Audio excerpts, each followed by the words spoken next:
Hi, my name is James Golson. I'm an education policy analyst with the Texas Public Policy Foundation, and I think that school choice would be really, really good for Texas for a number of reasons, and I'll lay them out for you. The first, and this is probably the lesser of the benefits in the grand scheme of things, but the first is savings.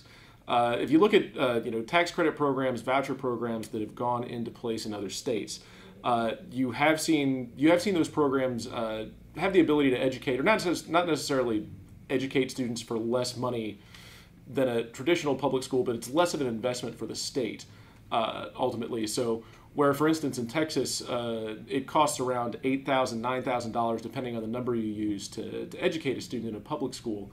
A student receiving an education voucher or a tax credit the state would only spend about $5,000 there. So depending on the number of students in the program, you could see the state, get a pretty substantial cut in terms of its education budget right there.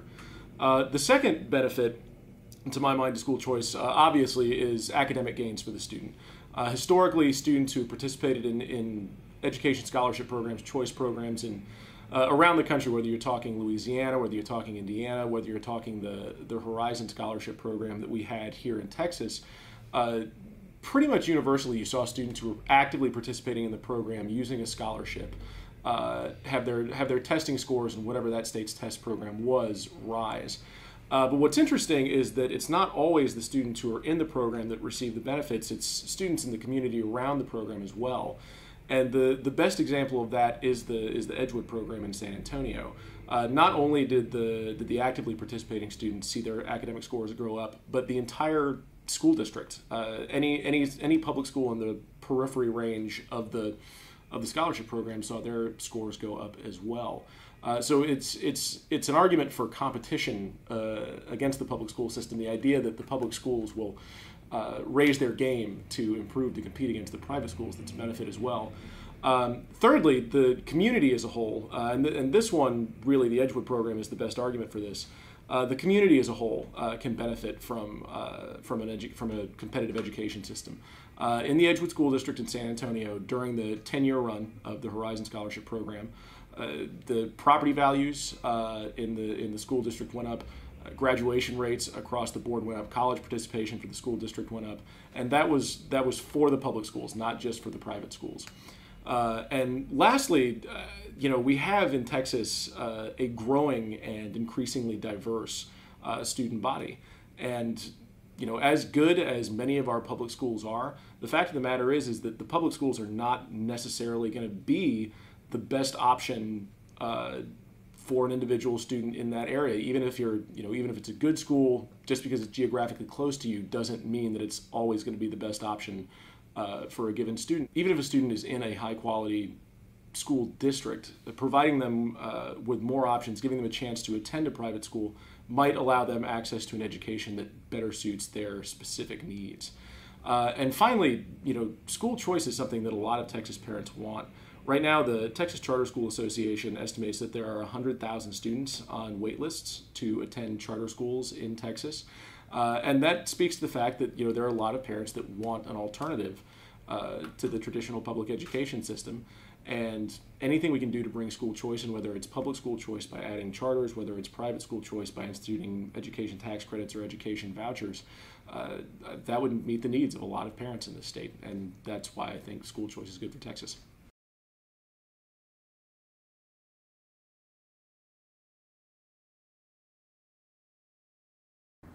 Hello, I am Clay Robinson. I am a public affairs specialist for the Texas State Teachers Association, and I'm going to talk a little bit about vouchers. Senator Patrick and some others are going to support a bill during the next legislative session to spend state money on private school vouchers. They call it a choice program. It is deliberately misnamed. It is not a choice program. It is a private school voucher program that would take state tax dollars and spend them on private schools. The Texas State Teachers Association strongly opposes that proposal, and so do many school officials and educators around the state. For one reason, this is the time when we need to be investing more tax dollars in our public schools. 2 years ago, the legislature cut, the legislative majority, including Senator Patrick, cut $5.4 billion from the public schools. That meant 25,000 school employees, including almost 11,000 teachers, lost their jobs, and thousands of children were put into overcrowded classrooms. We lost some reading assistants.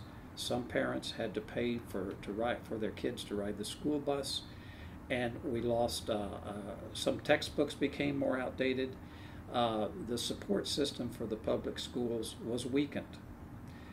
What the legislature needs to do during the 2013 session, their first priority, the bottom line for the public schools right now, is an adequate and an equitable funding system. The legislature needs to start by restoring the money that was cut from the budget last session. There is enough money to do that.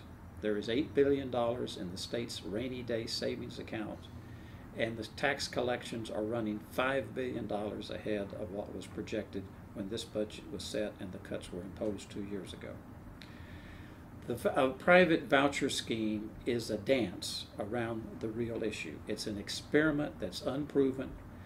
There are other states have private school voucher programs. There is evidence to indicate that none of them have improved student performance. It is not a choice program in that the vast majority of parents and children will have no choice whatsoever, because the vast majority of children will continue to be educated in traditional public schools. That's where we need to invest our limited tax resources. And those, you can only a relative handful, small minority of children will ever have a chance at a voucher. And a voucher will probably not even cover the full cost of tuition at most of these private schools, which means only more well-to-do families will be able to enroll their children in private schools anyway.